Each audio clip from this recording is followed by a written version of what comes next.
Are you ready? Let's talk digital. Bonjour à tous et bienvenue sur le podcast Digital Feeling. Je suis Elodie Chenol et j'accompagne les CEO à travailler leur personal branding et celui de leur marque grâce au digital. J'ai pour ambition, à travers ce podcast, de répondre à toutes vos problématiques concernant le marketing digital.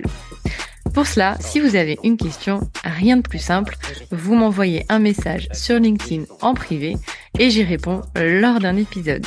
Les questions peuvent tourner autour du personal branding, du B2B, de la plateforme LinkedIn, mais aussi des autres réseaux sociaux, de toutes les problématiques que vous pourriez avoir concernant votre stratégie d'entrepreneur et comment améliorer votre visibilité et surtout générer plus de ventes. Si je n'ai pas la réponse à votre question, j'irai chercher pour vous les experts du domaine pour vous produire un épisode qui répondra à cette fameuse question. Bonne écoute!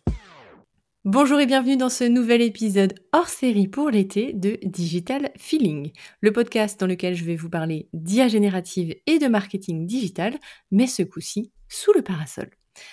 Aujourd'hui, depuis ma terrasse ensoleillée, je vais vous partager quelques conseils un peu différents. Les 3 outils que j'emmène littéralement dans ma valise cet été. Parce que oui, on peut rester créative, organisée et inspirée sans jamais sacrifier nos précieux moments de déconnexion.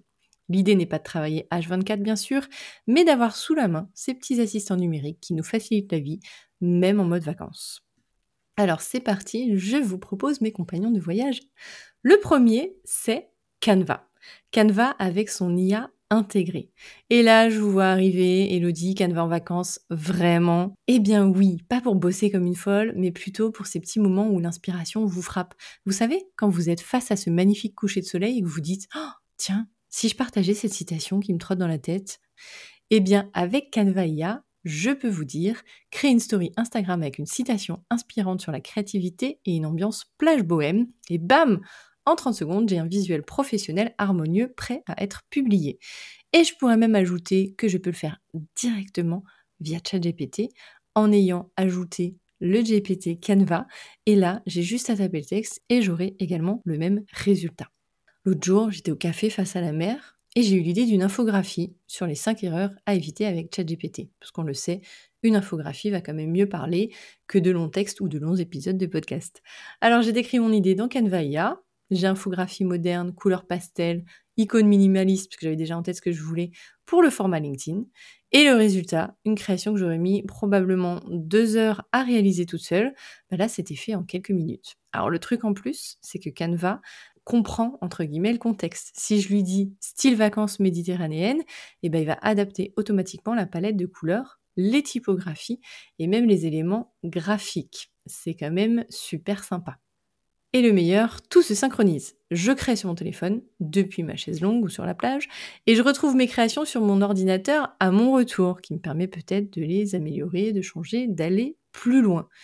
J'ai même envie de vous dire que si vous avez une inspiration d'application, grâce à Canva IA, notamment IA Code, eh bien vous pouvez aussi développer les fonctionnalités de cette application et d'aller plus loin peut-être que des citations, mais de voir concrètement à quoi il pourrait ressembler, avec même une maquette qui soit complètement interactive, c'est-à-dire que vous allez pouvoir cliquer sur les boutons et voir les écrans d'après.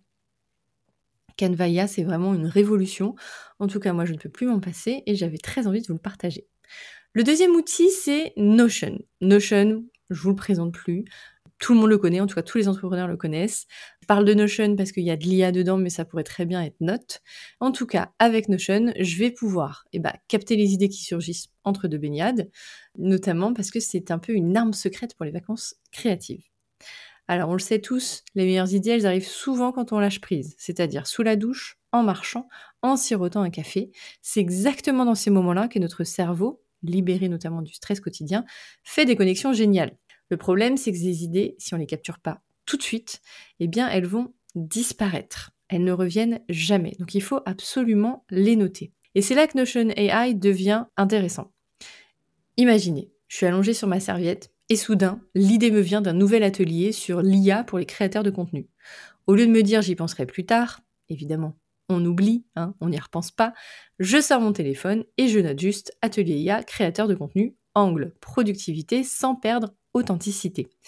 Et c'est là que Notion va prendre le relais. Je peux lui demander « développe cette idée en structure d'atelier de 3 heures » et il va me générer un plan détaillé avec le timing, des idées d'exercices pratiques, des exemples concrets et même des suggestions de pricing. J'aurais pu aussi le faire avec ChatGPT, je vous vois arriver.